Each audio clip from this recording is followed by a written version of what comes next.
Back to this follow-up segment tonight. The entire transgendered restroom issue is beyond crazy.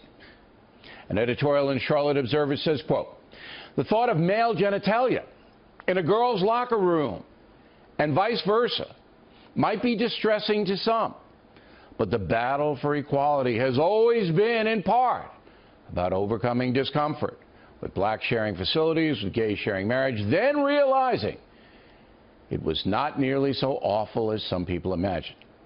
So according to this loony newspaper, if you have a young daughter, you should be accepting of the fact that a transgendered boy could shower next to her after an athletic exposition. That is insane. The solution to the problem is simple and has been going on for decades: private installations for people who are transgender. Joins us from Washington, Kirsten Powers. So do you understand how crazy the Charlotte Observer is? No, I don't. You actually. Don't? I read the editorial. Yes. I didn't. Nothing about it seemed crazy to me. All right, let me stop you, because what you just said, I can hear millions of Americans going, "What? Are you kidding me?" So you have an 11-year-old girl, all right, and she's a lacrosse player or soccer player. She's in her locker room, all right, after the game or the practice. And here comes a boy who thinks or wants to be a girl, and they're in the shower, and they don't have, a lot of these places don't have stalls, shower stalls, it's just showers. And you say to a traditional parent, that's acceptable? Well, what I would say is that, first of all, it's not a boy who wants to be a girl. It's a person who was born with male genitalia who experiences life as a woman or a female. Be that as it may. Be that as it may. Well, no, it does make a difference, actually. It doesn't make a difference in the locker room situation. Let me finish what I'm saying.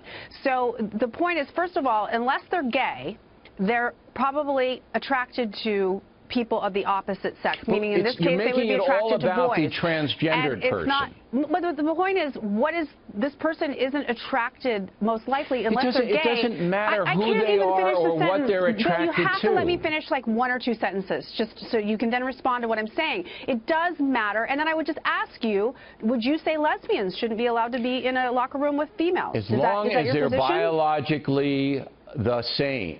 But you see, this is the big thing that the big mistake. The transgendered person, very few of them, all right? And whatever their mental and emotional state is, I think should be respected. I don't have any problem with that. But where are the rights of the 90+% Look, here's the thing. I would say, from traditional homes, where are their rights? I don't like this idea of this traditional thing. I mean, I'm not a non-traditional person, and the fact that you're open and welcoming to other people does nothing to do with being traditional. Open and welcoming, and I would say, so they can be in the same shower. And here's the thing: first of all, they're not in your shower; they're in another shower next to you. But the point is, if you want to have a separate area for them in this sort of transitional period, I would understand that because it bothers some people. All I'm saying is, I don't think it should bother you. I don't think this person is not preying on your daughter. This person's not a pervert. It's not a matter of preying. It's a matter of being appropriate. You see, I'm glad you're coming on, and I'm glad you said what you said. I had to interrupt because I wanted to steer you into the rights of the mass of people which are being violated by this insane program. It's not insane. Yes, designed to make Americans believe there is no difference in gender at all. That's not what it's designed to do. Yes, it is. Of course it is. No, it's not. What the progressives want. No, it's not. They wanted it from the jump. That's the way people who oppose this want to frame it, because they want to make it about that, but that's not what it's about. I will tell you. There are legitimately transgender people in this world, and that's not saying there's no difference between the sexes. The transgendered person, okay, should be accommodated in a situation that they have privacy. Fine. But to impose, all right, this kind of a situation to young children who don't understand transgendered or anything else, to impose it, to the government to impose it, is such a violation of parental rights, of children's rights, of everybody's rights. And Americans should get really angry about this. Yeah, they should get really angry about the 0.1% people I mean, this is literally, it's so crazy that you have turned it to have into a major national newspaper. I mean, you have in a capital city. What is it? All transgender transgender people are like 0.3% of the entire population. You're making it about the transgender person. It's not about them.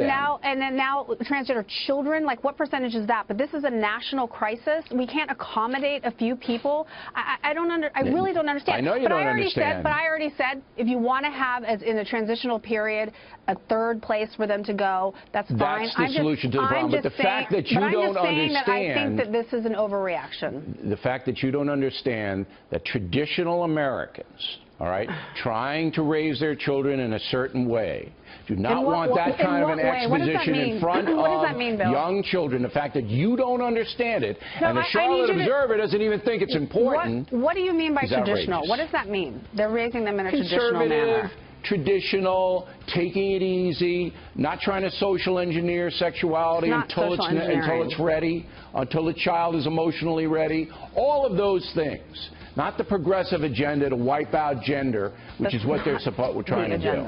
All right, well, we'll have a lively mail segment on that tomorrow, Kirsten Powers. And I have to say something about Kirsten. She takes the fire. She takes the fire, so you have to respect that.